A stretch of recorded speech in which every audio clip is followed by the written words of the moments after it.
महाराष्ट्र में हनुमान चालीसा पर जंग मची है। अकेले राणा दंपति ही नहीं, शिवसेना और बीजेपी के बीच लड़ाई भी आर पार की है। शनिवार रात बीजेपी नेता किरीट सोमैया पर हुए हमले के बाद अब सियासी रण और धारदार हो गया है। किरीट सोमैया पर हमले को लेकर आज बीजेपी का डेलीगेशन केंद्रीय गृह सचिव से मुलाकात करेगा।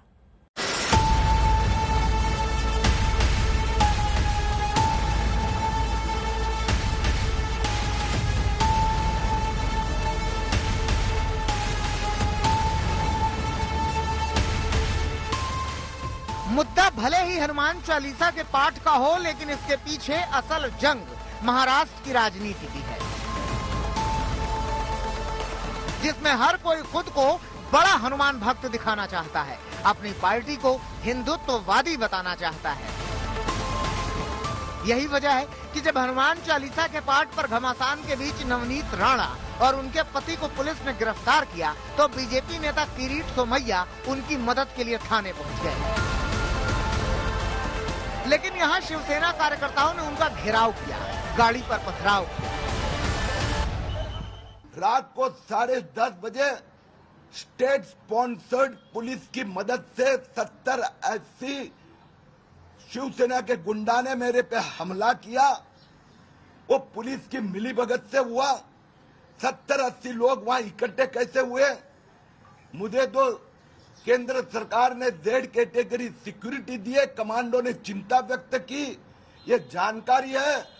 5 ऑफिसर ने कहा हम आपकी व्यवस्था कर रहे हैं, आप जाइए। दरवाजा खोल दिया, 70-80 लोगों ने हमला किया। पत्थर, कांच की बाटलियां, जूते, ऑल विजुअल्स आर अवेलेबल। लोगों से पैसा जमा किया INS विक्रांत के नाम पर, लोगों से पैसा जमा किया INS विक्रांत सेव के नाम पर, देश को गुमराह किया, जनता को गुमराह किया। ऐसे व्यक्ति के बारे में अगर जनता सड़क पर उतरी है और 2 पत्थर मारे हैं, तो भारतीय जनता पार्टी को इतना दर्द होने की कोई जरूरत नहीं है ना। किरीट सोमैया पर हमले के बाद बीजेपी पुलिस प्रशासन पर सवाल उठा रही है। इस हमले के पीछे सरकार के हाथ का आरोप लगा रही है। मुंबई पुलिस के इतिहास का सबसे शर्मनाक दौर चल रहा है और जिस प्रकार से पुलिस अपना कर्तव्य भूलकर केवल सरकार के दबाव में काम कर रही है, ऐसा मुंबई में हमने पहले नहीं देखा।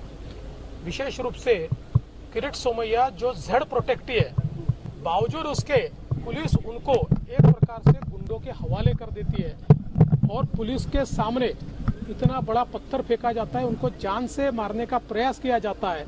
सेंट्रल गवर्नमेंट जिसको Z+ सिक्योरिटी या Y+ सिक्योरिटी दे रही है ना, वो तो इस देश का सबसे बड़ा सिक्योरिटी घोटाला है। जैसे हाईकोर्ट में मैंने कहा ना दिलासा घोटाला चल रहा है, वैसे ये सेंट्रल गवर्नमेंट का पूरे देश में एक सिक्योरिटी घोटाला चल रहा है। जो भी व्यक्ति ममता बनर्जी के खिलाफ बात करेगा, वहां के सरकार के खिलाफ बात करेगा, महाराष्ट्र में उद्धव ठाकरे जी हो, शिवसेना हो, हम सब हो, हमारे खिलाफ कोई झूठी मूठी बातें करेगा, तो उनको तुरंत Z+ सिक्योरिटी, Y+ सिक्योरिटी देने का एक लगता है जार निकल दिया है। नवनीत राणा और रवि राणा के जेल जाने के बाद बीजेपी को अब बड़ा मुद्दा मिल गया है, क्योंकि हिंदुत्व को लेकर विपक्षी दल लगातार उद्धव सरकार पर हमलावर है। महाराष्ट्र में हिंदुत्व की जंग का आगाज पहले राज ठाकरे ने किया, मस्जिदों से ईद से पहले लाउड स्पीकर हटाने की चेतावनी देकर। महाराष्ट्रातल्या सगळ्या मशिदींवरच्या मौलवींशी तुम्ही त्यांना बोलवून घ्या, त्यांना सांगा सर्व मशिदींवरचे लाऊडस्पीकर हे उतरले गेले पाहिजेत, खाली आले पाहिजेत। 3 तारखेनंतर तुम्हाला कोणताही त्रास आमच्याकडनं होणार नाही। राज ठाकरे इसमें बढ़त बना पाते, उसके पहले ही नवनीत राणा ने मोर्चा संभाल लिया। मातोश्री पर हनुमान चालीसा के पाठ का ऐलान कर राजनीति को गरमा दिया। अब बीजेपी महाराष्ट्र में हाथ से फिसलती सत्ता को दोबारा हथियाने की फिराक में है, तो उद्धव ठाकरे किसी भी जतन से सत्ता बचाए रखने की जद्दोजहद में लगे हैं। सत्ता की इस भीषण जंग में हनुमान चालीसा और रामधुन सिर्फ हथियार हैं, जिन्हें दोनों पक्ष पूरी ताकत से चला रहे हैं, एक दूसरे को निशाना बना रहे हैं। मुंबई से विद्या और पंकज उपाध्याय के साथ आज तक ब्यूरो।